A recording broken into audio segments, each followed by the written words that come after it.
Bom, eu sou da geração anterior ao UFRB. Eu sou da universidade, inicialmente da Universidade Federal da Bahia, mas para que a gente faça uma breve apresentação do nosso histórico curricular, vou contar um pouco dessa história que começou em 1979, quando formamos em agronomia, então na antiga Escola de Agronomia da Universidade Federal da Bahia, que por sinal era o único campus fora de Salvador naquela época.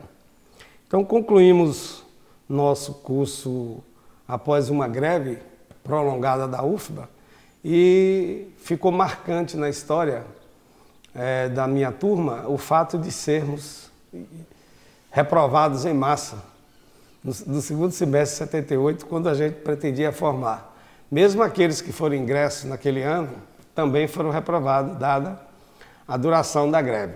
Então a UFBA voltou a funcionar, mas os estudantes da Escola de Agronomia, que eram bem politizados naquela época, preferiram assumir o ônus de continuar com a greve isoladamente.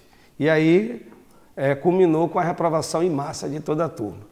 Dessa forma, só pudemos concluir o curso no primeiro semestre de 1979.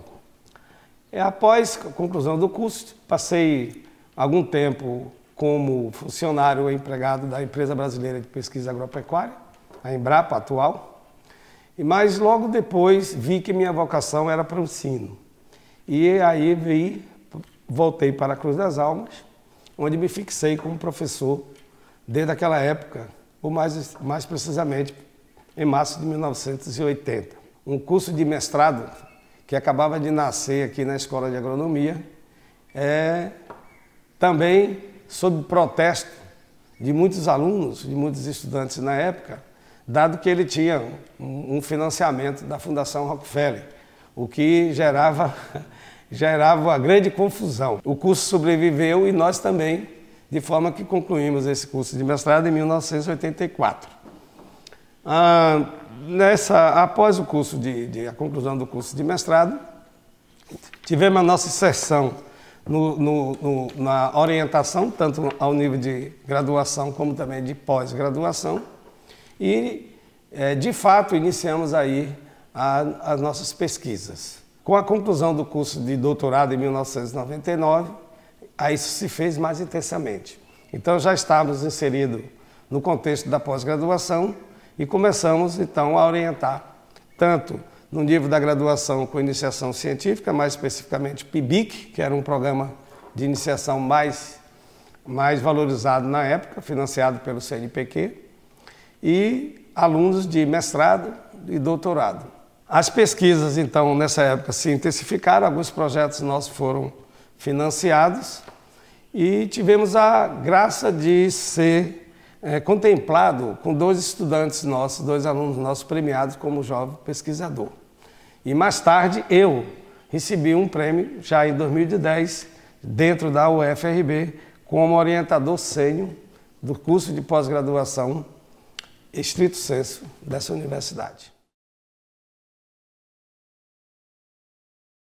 Desde que iniciamos nossas pesquisas, procuramos, por recomendação inclusive do CNPq, organizar grupos específicos de pesquisa e iniciamos com os estudos em plantas oleaginosas e graníferas. No entanto, com a proximidade da Embrapa e dos alunos que faziam experimentos dentro daquele centro, o nosso grupo não poderia ficar restrito a apenas plantas oleaginosas. Então expandimos nosso grupo e assumimos que seria um nome amplo e o batizamos como grupo de pesquisa em que nós estudamos o manejo de plantas em ecossistemas neotropicais. E aí envolve plantas de raízes, plantas produtoras de sementes, inclusive fruticulturas. Nosso início, nós optamos pelas culturas oleaginosas. E aí desenvolvemos alguns projetos com a cultura da mamoneira e produzimos aí alguns trabalhos acadêmicos. Além disso, tivemos a felicidade de lançar 2 produtos técnicos, ou 3 produtos técnicos. Foram 2 variedades de mamoneira de porte alto e uma variedade de mamoneira de porte anã, totalmente tecnificada. Isso junto com os pesquisadores da EBDA. Depois, por conta dos cursos de pós-graduação e as orientações ao nível de mestrado e doutorado, falando em diversificação, fomos orientar também, ou aprovamos uma pesquisa na cultura da palma, muito interessante aqui para o semiárido, né? Onde aí desenvolvemos também uma tese de mestrado e gerou uma publicação de recomendação técnica da cultura da palma para o estado da Bahia. Entretanto, nós ampliamos essas pesquisas para a pesquisa da soja na região oeste da Bahia, onde estão um dos maiores nichos de produção de soja do Brasil.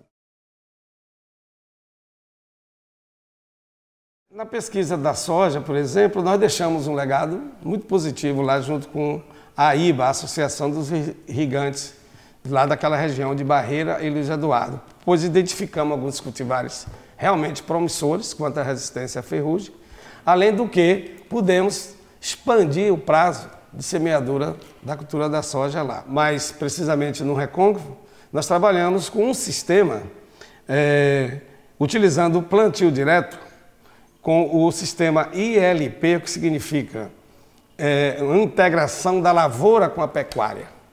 E isso facilita muito as pequenas propriedades que podem, na mesma área, estar produzindo e alimentando o seu animal de subsistência. Isso foi muito interessante porque nós acabamos quebrando um paradigma de que aqui no Nordeste não era possível se fazer plantio direto. E as pesquisas que tivemos aqui durante 5 ou 6 anos com o girassol provaram exatamente o contrário.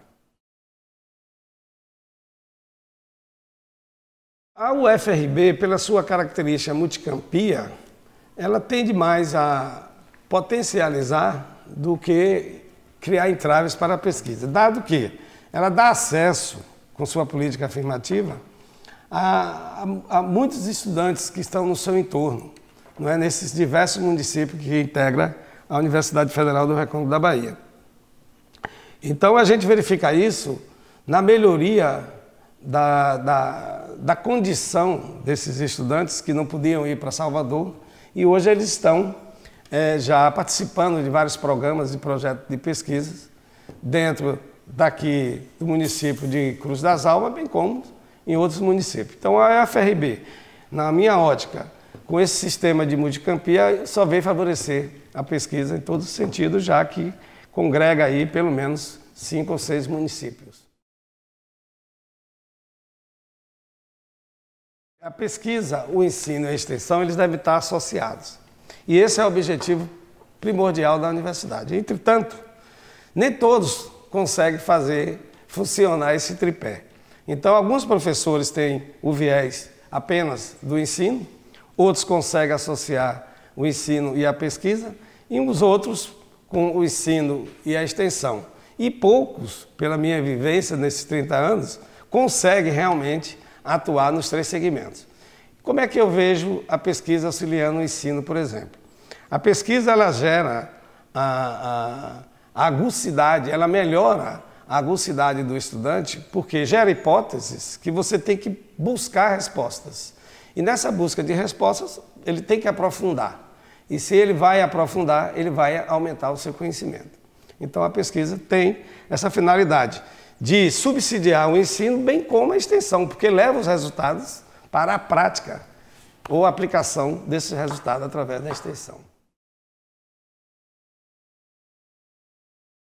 A UFRB, para mim, como eu disse anteriormente, ela é uma universidade inclusiva, é uma universidade de multicampia e, pelas minhas observações, eu vejo que tem melhorado todos os municípios onde a gente tem campus situado. Primeiro porque oportuniza aquelas pessoas que não têm acesso a se deslocar de suas cidades para estudar, por exemplo, na capital. Então eles conseguem ingressar em grupos de pesquisas e ali eles conseguem melhorar o seu potencial de estudo, além do que leva novas, vamos dizer assim, novas perspectivas às pessoas que estão no seu entorno.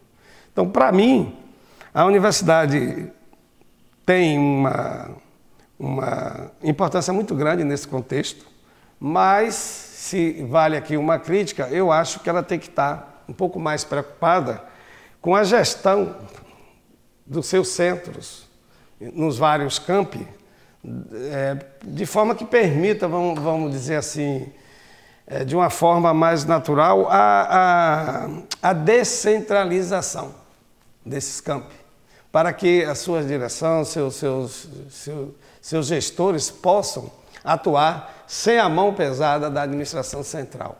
Eu acho que isso favoreceria, isso melhoraria todo o âmbito da universidade.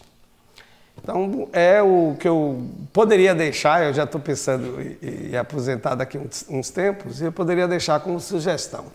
Eu acho que o modelo de centro funciona, mas poderíamos ter mecanismo de controle dessas pessoas que trabalham em cada centro, porque é muito amplo e a gestão não tem poder. Eu, por exemplo, que venho de uma época da universidade em que trabalhava em departamentos, as pessoas estavam ali todos os dias e a gente podia ver um ao outro. Hoje há uma dispersão muito grande e a gente não sabe efetivamente onde estão os professores e, às vezes, muitos técnicos, dada a grandeza do que é um centro para administrar. Vou dar um exemplo. O CCAB, por exemplo, tem 160 professores. É humanamente impossível você saber se esse professor está vindo com frequência ou não às suas atividades. Então, eu sugeriria repensar um pouco e talvez onde eles se chamam hoje de área de conhecimento pudesse transformar em departamentos mais específicos, de forma que a gestão tivesse mais poder de olhar e gerir melhor os seus membros, os seus funcionários, os seus integrantes de uma forma geral.